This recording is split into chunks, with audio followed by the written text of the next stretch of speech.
आज संडे की सुबह थी, लेकिन मधु बहुत चिड़चिड़ी लग रही थी।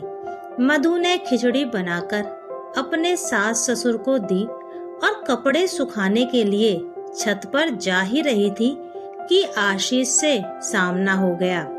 आशीष, मैं अब तंग हो चुकी हूँ, नहीं होती अब मुझसे तुम्हारे मम्मी पापा की सेवा।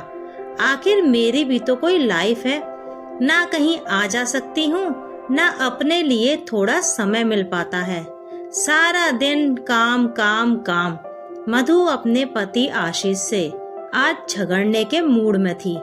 आशीष ने मधु को समझाते हुए कहा, मधु यार, मम्मी भी कहाँ तुमसे अपनी सेवा करवा के खुश हैं, वो तो उनकी मजबूरी है। जब मम्मी ठीक थी तब सारा काम खुद ही करती थी, कभी शिकायत नहीं करती थी। मधु की सासू माँ कूल्हे की हड्डी टूटने की वजह से 6 महीने से बिस्तर पर थीं। ससुर जी भी चिंता के कारण शारीरिक रूप से कमजोर हो गए थे। उनका सारा काम मधु को ही करना पड़ता था।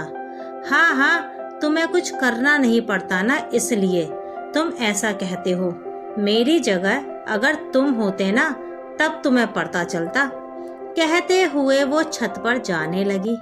ऐसा नहीं था कि मधु दिल की बुरी थी, लेकिन जब सारे घर की जिम्मेदारी एक कंधे पर पड़ती है तो घुटन महसूस होना स्वाभाविक है।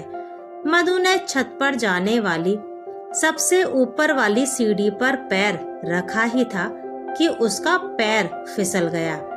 1 मिनट को जैसे उसकी धड़कनें ही रुक गईं। किस्मत से सीढ़ियों पर लगी रेलिंग उसके हाथ में आ गई और वो संभल गई।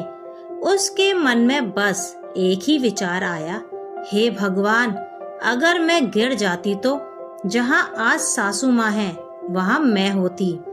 फिर हर चीज के लिए मुझे भी दूसरों पर आश्रित रहना पड़ता। नहीं, भला वो कैसे एक जगह पड़ी रह सकती है। संभावित भविष्य की कल्पना मात्र से मधु का रोम रोम कांप उठा। भगवान का धन्यवाद करती हुई वो नीचे आई। कमरे में से ससुर जी की आवाज आ रही थी, आशु की माँ, रोज रोज ये खिचड़ी मुझसे नहीं खाई जाती, आज खा लीजिए जी।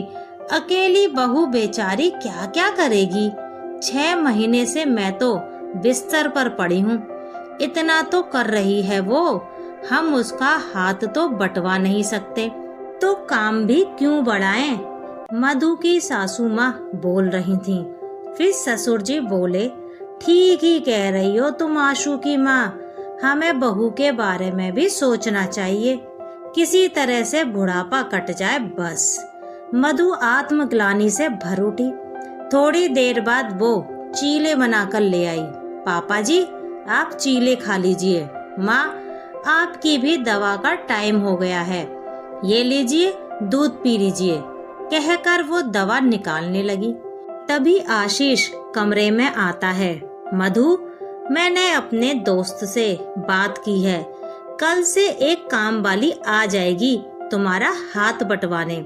मधु ने कहा, रहने दो आशीष, मैं कर लूंगी। मधु की सास बोली, आ जाने दो बहू, तुम्हें भी थोड़ा सहारा मिल जाएगा। अगर तुम बीमार हो गई तो हमारा तो बुढ़ापे का सहारा ही छिन जाएगा। मधु की आंखें झलझला उठी। सास ससुर का रोम रोम आज अपने बहू बेटे को आशीर्वाद दे रहा था।